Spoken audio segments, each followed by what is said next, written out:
5 seconds.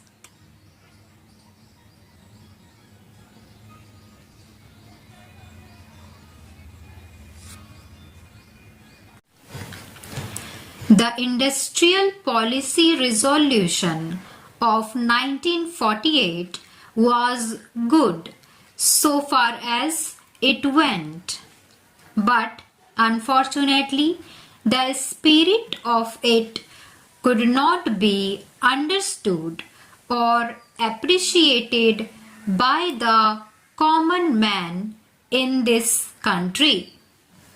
So, a new orientation of this policy was given, and the Honorable Prime Minister, after his return from China, publicly declared that the future policy of the country, or rather the future pattern of society, will be the socialist pattern.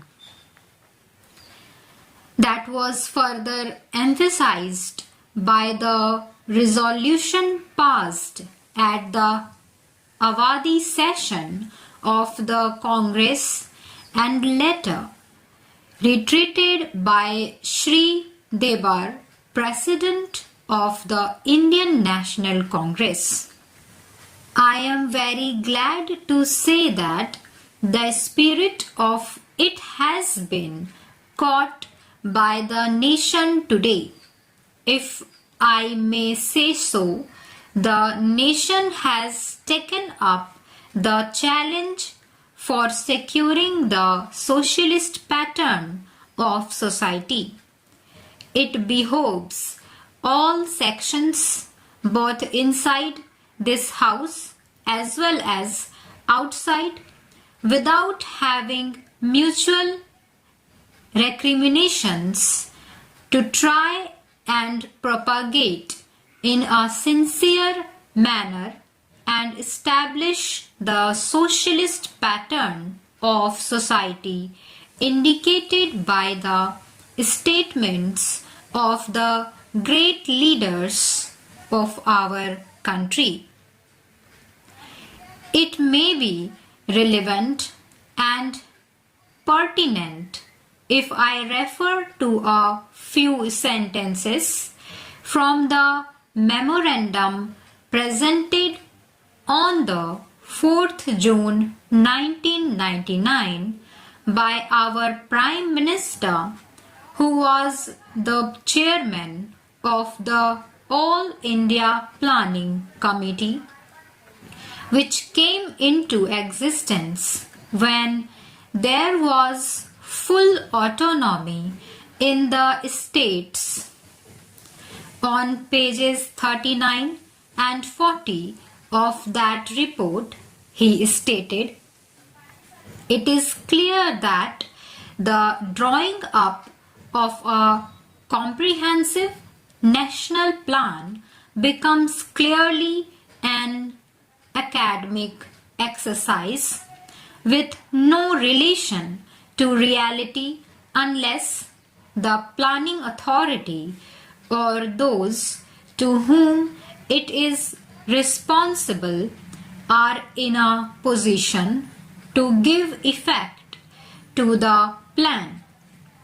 If this authority is powerless or circumscribed or restricted and has limited activities, it cannot plan.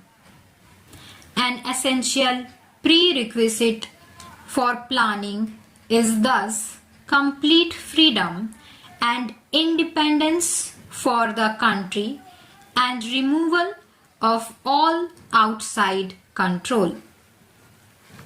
This implies that the country possesses in itself full sovereign authority to take any measures, adopt any policies, and form any relations with other countries as may seem best to its governing authority in the interests of the country and its people. National independence is thus an indispensable preliminary for taking all the steps that might be found necessary for carrying out the 5-year plan in all its various aspects through the whole country.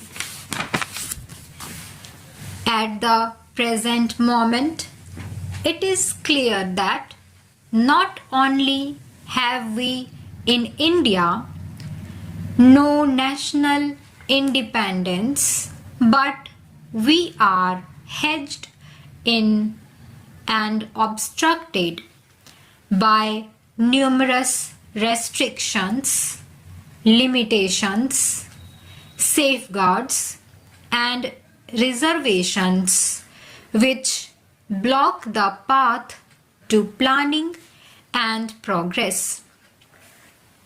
Our plan for national development must therefore be drawn up for a free and independent India. Thanks to the sacrifices made by millions of our countrymen and countrywomen under the leadership of the Father of the Nation, Mahatma Gandhi, we have today secured complete sovereign political independence at a time when the nations of the world were engaged in the bitterest struggle using all the weapons of destruction. If, therefore, we have secured political independence during the period of a quarter of a century, it should not be difficult, especially when we are today masters in our own country, to secure a socialist pattern of society, as has already been indicated. But it requires the assistance, the propaganda, the active work of all those who are interested in this.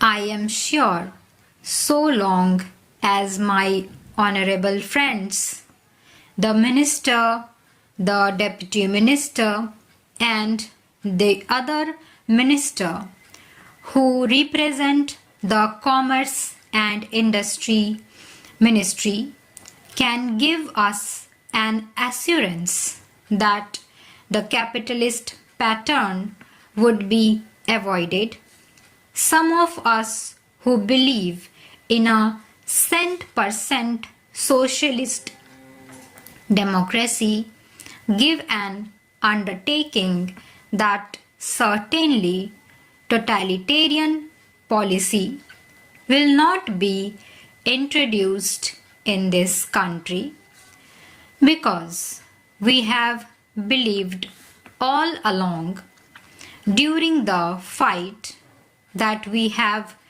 given to the British government when we secured political independence that we shall try to maintain democracy undiluted and a socialist democracy at that.